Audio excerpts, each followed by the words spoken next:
لا شريك له ونشهد أن سيدنا ومولانا وحبيبنا محمدا عبده ورسوله أرسله بالحق بشيرا ونذيرا بين يدي الساعة وداعيا إلى الله بإذنه وسراجا منيرا صلى الله تعالى عليه وعلى آله وأصحابه وبارك وسلم تسليما كثيرا كثيرا. أما بعد فأعوذ بالله من الشيطان الرجيم. بسم الله الرحمن الرحيم. والعصر إن الإنسان لفي خسر إلا الذين آمنوا وعملوا الصالحات وتواصوا بالحق وتواصوا بالصبر. فقال عز وجل قل هذه سبيلي أدعو إلى الله على بصيرة أنا ومن اتبعني وسبحان الله وما أنا من المشركين. فقال عز وجل ومن أحسن قولا ممن دعا إلى الله وعمل صالحا فقال إنني من المسلمين. صدق الله العظيم. فقال عليه الصلاة والسلام بلغوا عني ولو آية. فقال فليبلغ الشاهد الغائب. فقال عليه الصلاة والسلام لا يؤمن أحدكم حتى يحب لأخيه ما يحب لنفسه. فقال عليه الصلاة والسلام لا يؤمن أحدكم حتى يكون هواه تبعا لما جئت به أو كما قال عليه الصلاة والسلام. میرے محترم بھائیو دوستوں بزرگوں، اللہ رب العزت نے سارے کے سارے انسانوں کی دنیا اور آخرت کی ساری کامیابیاں اپنے دین میں رکھی ہیں. سارے کے سارے انسانوں کی دنیا آخرت کی ساری کامیابیاں اللہ رب العزت نے اپنے دین میں رکھی ہیں. جو دین پر چلتے ہیں اور دین کی محنت کرتے ہیں اللہ رب العزت انہیں کامیاب فرماتے ہیں. دنیا کی بھی کامیابی ان کو ملتی ہے، آخرت کی بھی کامیابی ملتی ہے. اور جو دین کو چھوڑ کے زندگی گزارتے ہیں اللہ رب العزت دنیا میں بھی ناکام اور آخرت میں بھی ناکام. اگر دنیا میں وقتی طور سے تھوڑے وقت کے لیے دیکھنے میں نظر آتا ہے کہ یہ آدمی بہت کامیاب ہے، کسی ضرورتیں پوری ہو رہی ہیں، یہ آدمی بڑے ٹھاٹ باٹ میں ہے، لیکن یہ وقتی عارضی چیز ہے، اس کو کامیابی نہیں کرتے. ایک آدمی کی سزائے موت کا فیصلہ ہو جائے اور اس کو جو ہے بڑے اچھے گھر میں بڑے اچھے کمرے میں صوفہ لگا ہوا ہے اور نشیری بچھی ہوئی ہے، کھانا اس کو عمدہ سے عمدہ دیا جا رہا ہے، لیکن اس کو پتا ہے کہ 2 دن کے بعد اس کو پھانسی لگ جائے گی. اس کو ان چیزوں میں کہاں سکون ملے گا، ان چیزوں میں کہاں اس کو لذت آئے گی. وہ تو ہر وقت اسی فکر میں رہے گا اب 2 دن رہ گئے، اب 1 دن رہ گیا، اب مجھ کو پھانسی کے تختے پہ لٹکا دیا جائے گا. وہ اسی پریشانی میں رہے گا، نہ اس کا کھانے کو دل چاہے گا نہ اس کو نیند آئے گی. ایسی جو اللہ کا باغی ہے، اللہ کی نافرمانی کرتا ہے، اللہ کے حکموں کو توڑتا ہے، پیارے نبی صلی اللہ علیہ وسلم کے طریقوں کو چھوڑ کر زندگی گزارتا ہے، وہ انسان کبھی کامیاب نہیں ہو سکتا، وہ انسان کبھی سکون سے نہیں رہ سکتا. اس کا دل ہر وقت پریشان. اگر اس کے پاس مال زیادہ ہے، چیزیں زیادہ ہیں، اس کو کامیابی نہیں کرتی. جیسے پھانسی کی سزا والے کو بہت سارا مال اس کے پاس رکھ دیا جائے اور سامان اس کے پاس رکھ دیا جائے، لیکن وہ کسی چیز سے خوش نہیں ہوگا، کسی چیز سے خوش. اس کو تو اپنی آنکھوں کے سامنے دن رات جتنے گھنٹے باقی ہیں اس کو اپنی موت نظر آ رہی ہوگی. ایسے ہی میرے بھائی دوست بزرگوں، چاہے آدمی سمجھے یا نہ سمجھے، جب اللہ کی نافرمانی کر رہا ہے، اللہ کو ناراض کر رہا ہے، اللہ کے حکموں کو توڑ کے اللہ کو ناراض کر رہا ہے، یہ انسان کبھی سکون سے نہیں رہ سکتا، یہ انسان کبھی خوشی سے نہیں رہ سکتا. یہ اس کا دل ہر وقت پریشان رہے گا، یہ دل اس کا دل ہر وقت پریشان رہے گا. چیزوں کے ہوتے ہوئے، مال دولت کے ہوتے ہوئے، سب کچھ ہوتے ہوئے یہ پریشان. ایسے کسی آدمی سے جو دین پر نہیں چل رہا، دین کی محنت نہیں کر رہا، اللہ کے حکموں کو توڑ رہا ہے اور دنیا کے اعتبار سے بڑی آسائشیں اس کے پاس ہیں، بڑا مال دولت اس کے پاس ہے، اگر آپ نے اس سے کس طرح دوستی لگا لی اور اس سے جوڑ بٹھا لیا، اب اس سے کہے کہ بھائی تم تو بڑے مزے میں ہو، بڑے ٹھاٹ باٹ میں ہو، میں سوچتا ہوں میں بھی اللہ سے دعا کروں اللہ مجھ کو بھی تم جیسا بنا دے، بھی تم جیسا بنا دے، اگر وہ دل کی بات آپ سے کر سکتا ہوگا، اتنا آپ کا تعلق اس سے ہو گیا ہوگا، یقیناً وہ یہ کہے گا نہ بھائی نہ ایسی دعا نہ کرنا، یہ دعا نہیں ہے بد دعا ہے۔ تمہیں کیا معلوم میں کتنا پریشان رہتا ہوں، گھر میں آتا ہوں تو گھر میں سکون نہیں ہوتا، میری اولاد میری نہیں مانتی، میری بیوی میری نہیں مانتی، گھر سے باہر جاتا ہوں تو کاروبار میں پریشان رہتا ہوں، میں تو ہر جگہ پریشان ہوں۔ تمہیں کیا پتا یہ کاریں کوٹھی اور یہ سب چیزیں یہ کوئی سکون کی چیزیں نہیں ہے، میں تو اس میں تنگ رہتا ہوں، پریشان رہتا ہوں، ہر وقت مجھے اپنی جان کا خطرہ ہوتا ہے، مجھے ہر وقت اس کا خطرہ ہوتا ہے کہیں میرا بیٹا اٹھ کر مجھے گولی نہ مار دے، کہیں میرا بیٹا سازش کر کے کسی کے ذریعے مجھے نہ مروا دے، اس کو تو میرا مال دکھائی دے رہا ہے، اس کو میری جائیدادیں دکھائی دے رہی ہیں، اس کو مجھ سے کوئی تعلق نہیں۔ وہ آدمی کبھی سکون سے نہیں۔ وجہ کیا ہے کہ اللہ کو ناراض کیا، اللہ کی نافرمانی کی، اللہ نے اس کی زندگی تنگ کر دی، اس کی زندگی پریشان کر دی۔ اللہ تعالیٰ نے ارشاد فرمایا ومن اعرض عن ذکری فإن له معیشة ضنکا ونحشره یوم القیامة اعمی قال رب لم حشرتني اعمى وقد كنت بصيرا قال كذلك اتتك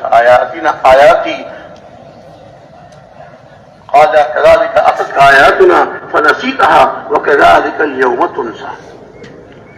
جو آدمی میرے ذکر سے اعراض کرتا ہے، میرا ذکر نہیں کرتا، میرے ذکر سے منہ موڑتا ہے، اس کے لیے اللہ تعالیٰ زندگی تنگ کر دیتے ہیں۔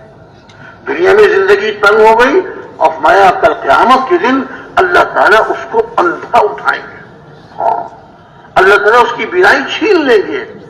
دنیا میں تنگ زندگی اور مرنے کے بعد اندھا، وہ کہے گا مجھے اندھا کیوں اٹھایا گیا، میں تو دنیا میں دیکھنے والا تھا،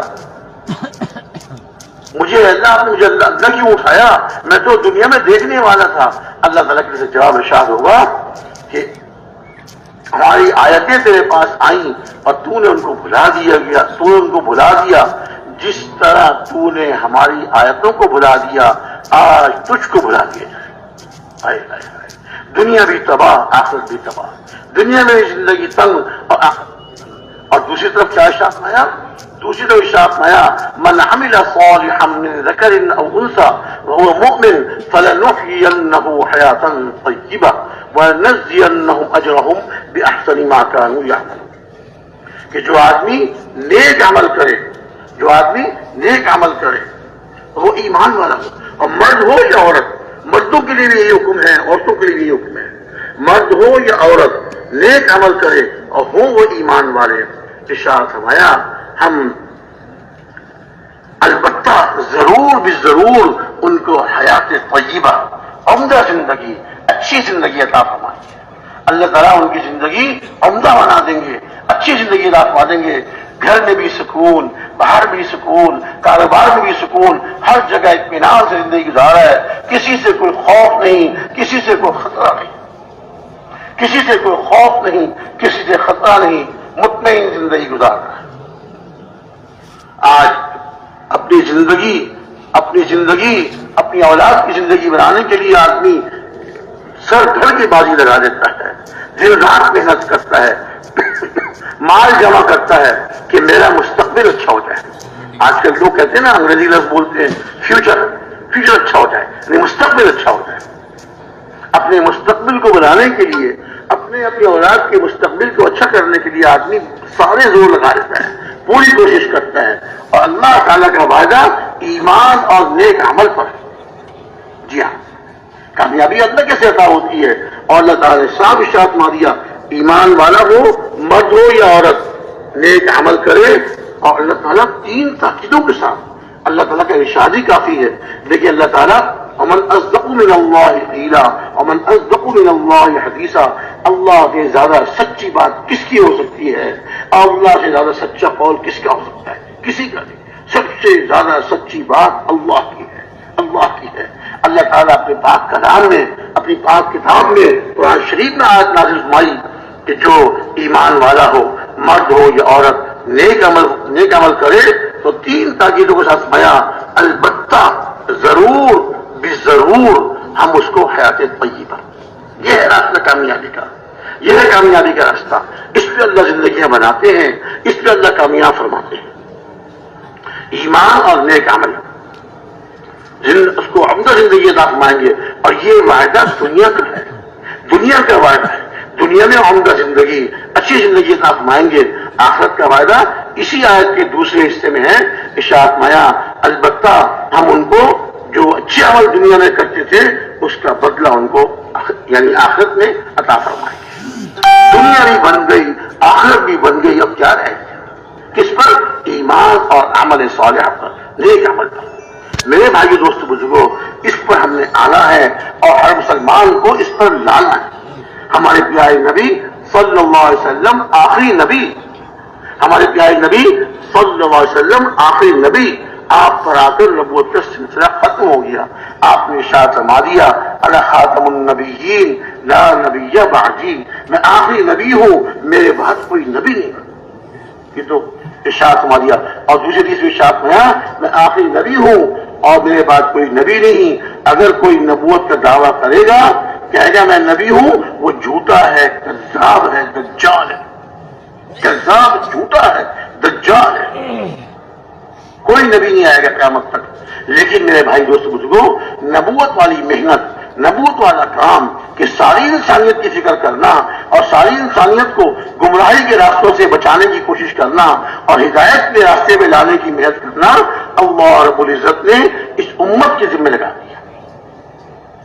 یہ آخری نبی کی آخری امت ہے. آپ نے ارشاد دیا میں آخری نبی ہوں، میرے بعد کوئی نبی نہیں، اور تم آخری امت ہو، تمہارے بعد کوئی امت نہیں. اللہ رب العزت نے اب جتنے بھی مسلمان دنیا میں ہیں، جتنا کلمہ پڑھنے والے ایمان والے مسلمان ہیں، ہر ایک کے ذمے، جتنے ہم سب یہاں بیٹھے ہوئے ہیں، ہم سب میں سے ہر ایک کے ذمے اور پوری انسانیت کے ذمے، پوری امت کے ذمے، ایمان والوں کے ذمے کہ خود بھی ایمان لا کر نیک عمل کریں. ایمان والے ہیں، نیک عمل کریں اور ہر مسلمان کی فکر کریں. خالی اپنے گھر بار کی، اپنے محلے کی، اپنے علاقے کی نہیں. ہم تو عالمی امت کے عالمی نبی کے عالمی امتی ہیں. جیسے ہمارے نبی عالمی نبی. ارشاد مایا قل یا ایھا الناس انی رسول اللہ الیکم جمیعا. آپ یہ کہہ دیجئے اے لوگوں میں اللہ کا رسول ہوں تم سب کی طرف. اور کیا ارشاد مایا وما ارسلناک الا کافۃ للناس، ہم نے آپ کو سارے انسانوں کی طرف نبی بنا کر بھیجا. سارے عالم کے نبی ہیں اور ہم سارے عالم کے امتی ہیں. ہمارے ذمے پورے عالم کی فکر. ایک کو دعوت دینا ہماری ذمہ داری. ایک کو دعوت دیں، 2 کو دیں، 10 کو دیں، 20 کو دیں، جتنوں کو بھی دعوت دیں نیت ہماری پوری امت کی ہو، بلکہ پوری انسانیت کی ہو. ہم تو غیر مسلموں کے بھی خیر خواہ ہیں، غیر مسلموں کے بھی ہمدرد ہیں، ان کی بھی ہمدردی چاہتے ہیں، ان کے بھی ہم خیر خواہ ہیں. ہم چاہتے ہیں کہ غیر مسلم بھی کلمہ پڑھ کے مسلمان ہو جائیں اور ہمیشہ ہمیشہ کی دوزخ سے بچ جائیں. ہمیشہ ہمیشہ کی دوزخ سے بچ جائے. اگر کوئی انسان بغیر کلمہ پڑھے، بغیر ایمان لائے دنیا سے رخصت ہو گیا، کبھی جہنم سے نکل نہیں سکتا، دوزخ میں ڈال دیا جائے گا. اللہ تعالیٰ کا یہ فیصلہ ہے ان اللہ لا یغفر ان یشرک بہ ویغفر ما دون ذلک لمن یشاء. یقیناً اللہ تعالیٰ جو شرک کرنے والے ہیں، یقیناً اللہ تعالیٰ اس کی مغفرت نہیں فرمائیں گے. شرک والوں کی، مشرکین کی مغفرت نہیں ہے، ان کی بخشش نہیں ہے. اور فرمایا ان کے علاوہ، ان مشرکین کے علاوہ جس کی اللہ چاہیں گے مغفرت فرمائیں گے. اللہ تعالیٰ چاہے تو کسی کی کوئی ایک نیکی قبول ہو جائے، کسی کو ایک نیکی قبول ہو جائے. فاسقہ فاجرہ عورت ایک سفر میں جا رہی تھی، ایک پیاسے کتے کو پانی پلا دیا، اللہ کی رضا کے لیے، اللہ کو ان کی یہ نیکی پسند آ گئی، اللہ نے زندگی بھر کی گناہ معاف فرما دیے. ان سے کون پوچھ سکتا ہے؟ لا يسأل عما يفعل وهم يسألون. اللہ سے جو اللہ چاہے کرے، اللہ سے کوئی نہیں پوچھ سکتا اور سب سے پوچھا جائے گا. تو میرے بھائی دوستوں بزرگوں، ساری انسانیت کی، غیر مسلموں کی بھی فکر کرنا ہمارے ذمہ ہے اور اللہ سے مانگتے رہنا. ساری امت کی ہدایت، ساری امت کے لیے ہدایت مانگنا، تمام مسلمانوں کے لیے اور تمام غیر مسلموں کے لیے. جی ہاں، یہ ہمارے ذمہ ہے. جب محنت کریں، دعوت دیں، نیت پوری امت کی ہو. اور دعا مانگے اپنے لیے بھی، جہاں اپنے لیے مانگے اپنے بال بچوں کے لیے مانگے وہاں پوری امت کے لیے دعائیں کریں۔ اور دیکھیے میرے بھائی دوست بزرگوں، اس امت کا معاملہ اجتماعی ہے، اس امت کا معاملہ اجتماعی ہے۔ جی ہاں، امت جب نیک عمل کرے گی اللہ تعالیٰ کیا ایک طبقہ، ایک علاقہ اور ایک خاندان یا ایک قبیلہ نہیں، اللہ تعالیٰ کیا پوری امت پر فیصلہ ہوتا ہے۔ امت کے اعمال کیسے ہیں، امت کے اعمال کیسے ہیں، امت کیسے زندگی گزار رہی ہے، امت کا معاملہ اجتماعی ہے۔ دیکھیے تالاب میں ایک بالٹی پانی ڈال دیں تو تالاب کی سطح بلند ہوتی ہے، لیکن مجموعی اعتبار سے ایک دو بالٹیاں نکال دیں پورے تالاب میں سے پانی کم ہو جاتا ہے، وہ جہاں سے نکال رہے ہیں وہاں سے نہیں، پورے تالاب کے پانی کی سطح کم ہو جاتی ہے۔ ایسے ہی اگر مسلمانوں پر، دنیا کے کسی علاقے کے مسلمانوں پر اگر مصیبت آتی ہے، اللہ کا عذاب آتا ہے، مصیبت آتی ہے، وہ خالی اس علاقے کی نہیں ہے، اور پوری امت کے برائیوں، پوری امت کے بدعمالیوں کا نتیجہ ہے۔ دیکھیے اس کی مثال ایسی ہے جیسے بدن میں پھوڑا نکل آیا، بدن میں پھوڑا نکل آیا، ہاتھ میں پھوڑا نکل آیا، اب وہ ہاتھ میں پھوڑا نکلا، کندھے پھوڑا نکل آیا، سینے پھوڑا نکل آیا۔ اب جو ماہر طبیب ہوتے ہیں، ماہر معالج ہوتے ہیں، وہ ان پھوڑوں پہ توجہ نہیں کرتے، وہ کہتے ہیں یہ پھوڑے کیوں نکل رہے ہیں، یہ پھوڑے کیوں نکل رہے ہیں، او اس کا خون خراب ہو گیا، تو وہ خون کے فساد کو دور کرنے کی دوائی دیتے ہیں کہ خون میں جو بگاڑ آ گیا ہے، خون جو خراب ہو گیا ہے، اس کا علاج کیا جائے، اور جب خون صالح ہو جائے گا، خون کا فساد اور خون کا بگاڑ ختم ہو جائے گا، تو یہ پھوڑے جگہ جگہ جو نکلے ہوئے ہیں یہ معمولی ایک دو فائل سے ٹھیک ہو جائے گا۔ اگر اثر جڑ کی طرف نگاہ نہ گئی اور ان پھوڑوں پہ توجہ کرتے رہے، ایک پھوڑے کا علاج کیا، دوسرے پھوڑے کا علاج کیا، دو اور چار اور نکل آئیں گے۔ اللہ کی جو جڑ ہے وہ جب تک ٹھیک نہیں ہوگی یہ پھوڑے نکلتے رہیں گے۔ میرے بھائی دوست بزرگوں، آج امت میں جو بگاڑ آیا ہے، سب سے پہلا بگاڑ وہ یقین کا بگاڑ ہے، دلوں کا یقین بگڑ گیا، اور دوسرا اعمال کا بگاڑ ہے، اعمال بگڑ گئے، یقین بگڑے اعمال بگڑے، یقین بگڑے عمل بگڑے، اور جب یقین بگڑ گیا عمل بگڑ گئے، اللہ تعالیٰ کی طرف سے مصیبتوں کے اور تکلیفوں کے اور پریشانیوں کے فیصلے ہوئے۔ کہ مسلمان کہتے ہیں اللہ ہماری مدد کیوں نہیں کرتے؟ اللہ کی مدد کیسے آئے گی جب امت میں برائیاں؟ ام المؤمنین حضرت عائشہ صدیقہ رضی اللہ عنہا نے حضور سے پوچھا کہ یا رسول اللہ، کیا ہم اس وقت بھی ہلاک ہو سکتے ہیں جبکہ ہم میں نیک لوگ موجود ہوں، اللہ والے نیک لوگ موجود ہوں، تب بھی ہلاک ہو سکتے ہیں؟ فرمایا کہ ہاں، جب برائی غالب ہو جائے، برائی کی کثرت ہو جائے، برائی غالب ہو جائے۔ اب ہم دیکھیں امت میں برائی غالب ہے یا نیکی غالب ہے؟ امت میں ساری دنیا کے مسلمانوں میں برائی غالب ہے یا نیکی غالب ہے؟ نیکی زیادہ ہو رہی ہے، برائیاں زیادہ ہو رہی ہیں۔ ہائے ہائے، یہی وجہ ہے آج امت مصیبتوں میں پھنسی ہوئی ہے، مصیبتوں میں دھس چکی ہے۔ جیسے کوئی جانور یا انسان دلدل والی زمین میں گر جائے، ہاتھ پاؤں مارتا ہے نکلنے کے لیے، اور جتنا ہاتھ پاؤں مارتا ہے اتنا دھستا چلا جاتا اور دھستا چلا جاتا۔ آج امت کا یہ حال ہو چکا ہے، مصیبتوں پریشانیوں میں گھر گئی ہے، نکلنا چاہتی ہے، اس کے لیے کوشش کرتی ہے، جتنی کوشش کرتی ہے اتنی مصیبتوں میں اور پھنس جاتی ہے۔ میرے بھائی دوستوں بزرگوں، اس کا ایک ہی علاج ہے، اور وہ علاج کیا ہے کہ امت اس پر آ جائے کہ اپنی زندگی بنائے، اپنے ایمان کو مضبوط کرے، اللہ کی طرف بلا کر، اللہ کی طرف دعوت دے کر لوگوں کے یقینوں کو درست کرنے کی محنت کرے۔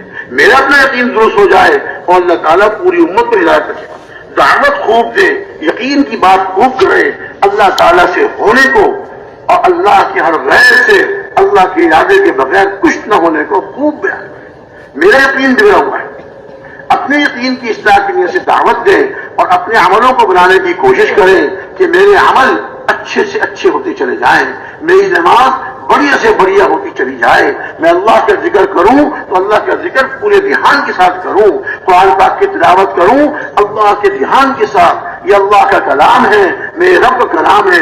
حضرت عکرمہ رضی اللہ تعالیٰ عنہ جب قرآن پاک کھولتے تھے پڑھنے کے لیے فرماتے تھے ھذا کلام ربی، ھذا کلام ربی، یہ تو میرے رب کا کلام ہے، یہ میرے رب کا کلام ہے، اور بے ہوش ہو جاتے تھے۔ اور پھر افاقہ ہوتا تھا، پھر قرآن کھولتے تھے اور پڑھنے کے لیے، اور یہ کہتے تھے ھذا کلام ربی، ھذا کلام ربی، یہ میرے رب کا کلام ہے، یہ میرا رب کا کلام ہے، ہوش رکھتے ہیں۔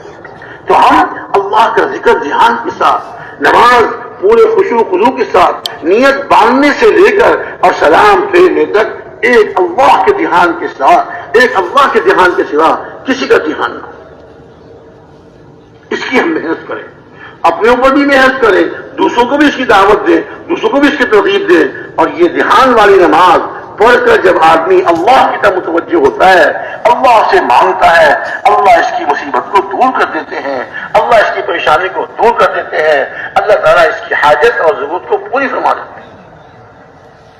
نماز پر محنت کریں، اپنے نماز کے مسائل کو سیکھ کر، علم و ذکر، علم کو علماء کے پاس جا کر ہم فضائل کا علم اور مسائل کا علم اور اللہ کے ذکر کرنے والے بن جائیں۔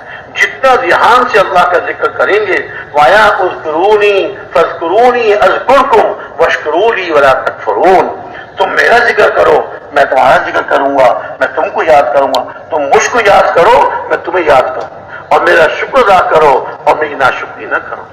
اللہ تعالیٰ کی نعمتیں بے شمار نعمتیں، صبح سے لے کے شام تک اور شام سے لے کے صبح تک اللہ کی نعمتیں نہیں۔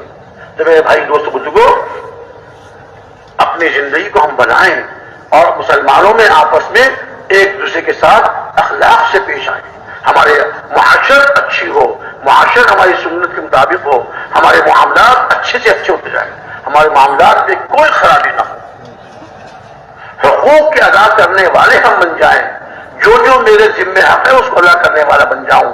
مرنے کے بعد مجھ سے یہ نہیں پوچھا جائے گا کہ تمہارا حق کسی نے ادا کیا کہ نہیں کیا، بلکہ یہ پوچھا جائے گا تمہارے ذمہ جو حقوق تھے وہ ادا کر کے آئے ہو کہ نہیں۔ ہمارے پیارے نبی صلی اللہ علیہ وسلم کے پاس جب کوئی جنازہ لایا جاتا آپ پوچھتے اس کے ذمے کسی کا حق تو نہیں، اس میت کے ذمے کسی کا کوئی حق تو نہیں؟ اگر اس کرتے جی اس کے ذمے قرض ہے، اس کے ذمے فلاں کا حق ہے، تو ارشاد فرماتے کہ تم لوگ اس کی نماز پڑھ لو، میں نہیں پڑھاؤں گا۔ ایک دفعہ جنازہ لایا گیا، معمولی سی رقم ان کے ذمے تھی، چند درہم، حسب معمول آپ نے پوچھا ان کے ذمے کسی کا حق تو نہیں؟ عرض کیا گیا سنا چند درہم ہے، اشارت میں تم نماز پڑھ لو۔ حضور اقدس صلی اللہ علیہ وسلم اس جنازے کی نماز پڑھنے سے انکار فرما دیا کرتے تھے۔ کتنی بڑی محرومی، کتنی بڑی محرومی، حضور ہوتے ہوئے جنازہ سامنے موجود ہے، حضور اس کی نماز نہیں پڑھا۔ ایک صحابی نے سوچا ہمارا پیارا بھائی ہے، صحابی ہے، بیچارے کے ذمہ حق رہ گیا، اب حضور اس کی نماز نہیں پڑھا رہے، فوراً کھڑے ہوئے یا رسول اللہ اس کا حق میں اپنے ذمہ لیتا ہوں، اب میں اس کا حق ادا کروں گا، اب اس کے ذمہ کوئی حق نہیں۔ حضور شاہ بہت اچھا، آگے بڑھے ان کی نماز پڑھا دیں، اس حال میں دنیا سے جائیں کہ میرے ذمہ کسی کا حق ہو، معاملات ہمارے کھڑے ہوں۔ آج معاملات میں ہم بہت پیچھے رہ گئے، ہم تبلیغ والے بہت پیچھے رہ گئے، اللہ ہم سب کو پوری امت کو معاف فرمائے، آمین۔ معاملات ہمارے کھڑے ہوں، معاشرت ٹھیک ہو، پڑوسی کے ساتھ ہمارا اچھا سلوک ہو، ہر مسلمان کے ساتھ اکرام سے پیش آ رہے ہیں، ہر مسلمان کے ساتھ اکرام سے پیش آ رہے ہیں، اور کوئی عمل بھی ہمارا اللہ کی رضا کے سوا کسی اور مقصد سے نہ ہو۔ دکھلاوا، شہرت کا جذبہ، ہر باطل جذبے سے اپنے آپ کو محفوظ رکھیں، نیت کو بابر ڈھولتے رہیں۔ شیطان ہمارا دشمن ہے، ہم سب کا، تمام ایمان والوں کا دشمن ہے، وہ نیت پر بہت زیادہ حملہ کرتا ہے، نیت پر بہت زیادہ حملہ کرتا ہے۔ نیت کو ڈھولتے رہیں، کوئی عمل اللہ کی رضا کے بغیر نہیں، اور دعوت والی محنت کو اپنے زندگی کا مقصد بنا کرنے والے بن جائیں۔ میرے بھائی دوستو بزرگوں، اللہ نے ہمارے ذمہ لگایا ہے یہ کام، اس کام کو ہم کرنے والے بن جائیں، اس کو اپنا اوڑھنا بچھونا بنا لیں، اپنا جینا مرنا اس کام کے ساتھ کریں، اعمال کرتے ہوئے اپنے اعمال سے غافل نہ ہوں، نماز سے، فرض نماز سے، نفل نماز سے، اسی طرح جو اللہ تعالیٰ کی اور احکامات ہیں، زکوٰۃ ہے، روزہ ہے، حج، جو جن کے پاس گنجائش ہے ان کے لیے حج فرض ہے، اور حج کو ادا کرنا، اللہ کے ایک ایک حکم کو، اللہ کے فرض کیے اللہ کے ایک ایک فرض کو ہم ادا کر رہے ہوں، نہ اللہ کا کوئی حق ہمارے ذمہ رہے نہ بندوں کا کوئی حق ہمارے ذمہ رہے، اور پوری امت کی ہم فکر کریں۔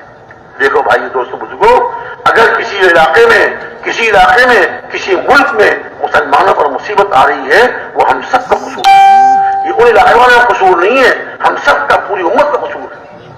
یہ پوری امت میں جو مصیبت، اس علاقے والوں کو جو مصیبت آئی، یہ پوری امت کے بگاڑ کی وجہ سے آئی، پوری امت کے اعمال کی۔ جیسے میں نے عرض کیا نا، پھوڑے نکل جائے تو پھوڑے سمجھدار اور حاذق حکیم سوچتا ہے کہ پھوڑے کیوں نکل رہے ہیں، تو وہ اس کی اصل جڑ جو ہے خون کی خرابی، اس کی اصلاح کی کوشش کرتا ہے۔ اب امت پر جو مصیبت آ رہی ہے، مسلمانوں پہ جو اللہ کے عذاب نازل ہو رہے ہیں، اس کی وجہ پوری امت ہے، پوری امت کے اعمال بگڑ گئے۔ تو میرے بھائی دوست بزرگوں، ہم نے اپنی محنتوں کو بڑھانا ہے، دعوت کو بڑھانا ہے، کہ دعوت والی محنت سے ہی اللہ تعالیٰ اصلاح فرماتے ہیں، دعوت والی محنت سے ہی اللہ تعالیٰ اصلاح فرماتے ہیں۔ دیکھیے اذان ہوتی ہے، حدیث شریف میں آتا ہے جب اذان ہوتی ہے تو شیطان اذان کی آواز سن کر بدحواس ہو کے بھاگتا ہے، اور حدیث شریف میں تو صاف آتا ہے اتنا بدحواس ہو کے بھاگتا ہے کہ اس کے پیچھے سے ہوا خارج ہوتی رہتی ہے، اتنا بدحواس ہوتا ہے، اور جہاں تک مؤذن کی اذان کی آواز جاتی ہے وہاں تک بھاگتا چلا جاتا ہے۔ اذان کیا ہے؟ اذان کے بعد کی دعا اللہم رب هذه الدعوة التامة، اس کو پایا کہ ایک کامل دعوت ہے۔ اب مؤذن اذان دے رہا ہے، اللہ کے ایک فرض نماز کی طرف لوگوں کو بلا رہا ہے، اللہ کے ایک حکم نماز کی طرف لوگوں کو بلا رہا ہے، لوگوں کو دعوت دے رہا ہے، حی علی الصلاۃ حی علی الفلاح۔ اب میرے بھائیوں، جو مؤذن اللہ کے ایک حکم نماز کی طرف دعوت دے رہا ہے، نماز کی طرف بلا رہا ہے، شیطان کی قوت ٹوٹ رہی ہے اور شیطان بدحواس ہو کے بھاگ رہا ہے۔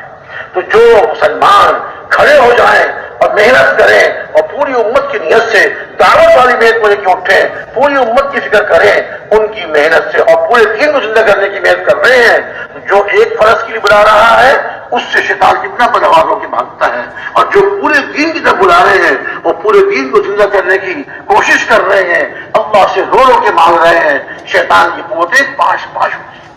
اللہ نے کیا ارشاد فرمایا؟ بل نقذف بالحق علی الباطل فیدمغه فاذا هو زاهق، بلکہ ہم حق کو باطل پر پھینک کے مارتے ہیں۔ اللہ کا ارشاد مارے حق کو باطل پر پھینک کے مارتے ہیں، حق زندہ تو ہو، حق امت میں زندہ تو ہو، اللہ تعالیٰ حق کو باطل پر پھینک کے مارتے ہیں، وہاں اس کا بھیجا نکال دیتے ہیں، پھر وہ باطل بھاگنے والا ہے۔ جب حق زندہ ہوتا ہے، اذا جاء الحق وزهق الباطل ان الباطل كان زهوقا، جب حق آتا ہے باطل بھاگ جاتا ہے، اور یقیناً باطل تو بھاگنے والا ہے۔ حق زندہ نہیں ہے اس لیے باطل دندنا رہا ہے، حق زندہ نہیں ہے اس لیے باطل دندنا رہا ہے۔ میرے بھائی دوست بزرگوں، اللہ کے پورے دین کو زندہ کرنے کی ہم نے محنت کرنی، اور ہم کون زندہ کرنے والے، ہماری کیا استطاعت، ہماری کیا طاقت، ہم تو محنت کریں گے، دن رات محنت کریں گے، اپنی صلاحیتیں اپنی استعدادیں ساری اس پر لگائیں گے کہ اللہ کا دین، اللہ کا پورا دین پوری دنیا میں زندہ ہو جائے، اللہ کا پورا دین پوری دنیا میں زندہ ہو جائے۔ اس کے لیے ہم محنت کریں گے، اور شروع کریں گے اپنے علاقے سے، اللہ کے راستے میں نکلیں گے 40 دن کے لیے، 4 مہینے کے لیے، اور جو 4 مہینے پہلے لگا چکے ہیں خواہش پورے ہیں، وہ ملکوں میں 7 مہینے کے جائیں گے، ملکوں میں 1 سال کے لیے جائیں گے، ملک کے اندر 1 سال کے لیے پھریں گے۔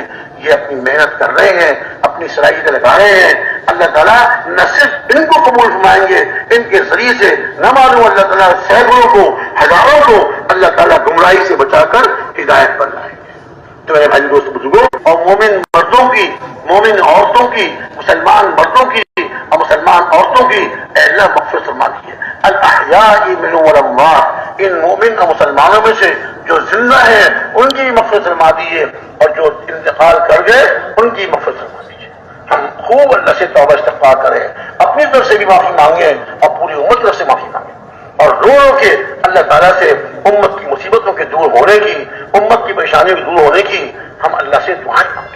کوشش بھی کریں، اگر محلے میں کہیں خدا نخواستہ آگ لگ جاتی ہے تو یہ نہیں سوچتے فلاں گھر میں آگ لگی ہے، نہیں نہیں، سارے محلے والے مل کر اس آگ کو بجھانے کی کوشش کرتے ہیں، اس لیے کہ محلے والوں کا یقین ہے اگر یہ آگ آج وہاں لگی ہے یہ بڑھتے بڑھتے میرے گھر تک ہی پہنچ سکتی ہے، اسی سب مل کر کوئی مٹی پہ ڈال رہا ہے، کوئی پانی پھینک رہا ہے، کوئی کچھ کر رہا ہے، کوئی کچھ کر رہا ہے، اس آگ کو بجھانے کی کوشش کرتے ہیں۔ میرے بھائی دوست بزرگوں، آج امت میں بے دینی کی آگ لگی ہوئی ہے، ہم اس کے لیے اٹھیں اور محنت کریں، اپنی جان، اپنا مال، اپنا وقت اس پر لگائیں۔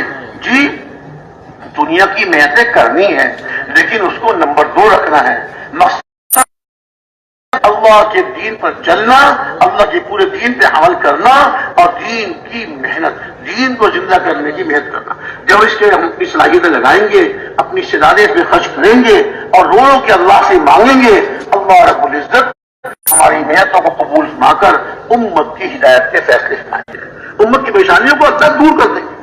تو میرے بھائی دوست بزرگوں، درخواست یہ ہے، ہمارے بزرگ یہ ارشاد ہمارے ہیں کہ ہم دعوت والی جو مبارک محنت کو اپنی زندگی کا مقصد بنا لیں، اپنی زندگی کا مقصد بنا لیں۔ آپ میں سے کون کون سے بھائی ہیں جو محنت کریں گے نا انشاءاللہ؟ ایک چلے 3 چلے کا کام نہیں ہے، وہ تو کرنا ہی کرنا ہے۔ جن کو اب تک 3 چلے ہی لگے وہ 3 چلے لگانے ہیں، 4 مہینے لگانے ہیں، چلہ لگانا ہے، ہر سال چلہ لگانا ہے، لیکن مقصد اور عزم تو ہو کہ ہم نے اس دعوت والی محنت کو ساری زندگی کرنا ہے، جہاں بھی ہو، ہر جگہ، ہر حال میں، ہر وقت، ہر جگہ، ہر وقت، ہر حال میں اس محنت کو کرنا ہے اور ہر مسلمان کی محنت کرنا ہے، ہر جگہ، ہر وقت، ہر حال میں ہر مسلمان کی محنت کرنا ہے، 4 ہر کے ساتھ، ہر جگہ، ہر وقت، ہر حال میں اور ایک کی محنت کرنا ہے۔ تو آپ سب اس کے لیے تیار ہے نا انشاءاللہ؟ اور راتوں کو اٹھ کے خوب دعائیں مانگیں، امت کی مصیبتوں کو دور ہونے کی، امتوں کی مصیبتوں کو دور اللہ تعالیٰ دور فرما دے، اس کے لیے خوب رو رو کے اللہ تعالیٰ پوری امت پہ رحم فرما دے، ان کو ہدایت بھی دے دے اور ان کی مصیبتوں اور پریشانیوں کو اللہ دور فرما دے۔ خوب دعائیں مانگیں، ہمارے اوپر حق ہے اگر ایک مسلمان کو مصیبت میں دیکھے اس کی مصیبت کو دور کرنے کی کوشش کرے اور دعائیں مانگے رو رو کے اللہ سے۔ سب کریں گے بھائی انشاءاللہ؟ اب انشاءاللہ مغرب کے بعد بھی بات ہوگی، ہمارے بزرگ تشریف لائیں گے، بات لا شریک لہ ونشهد ان سیدنا و مولانا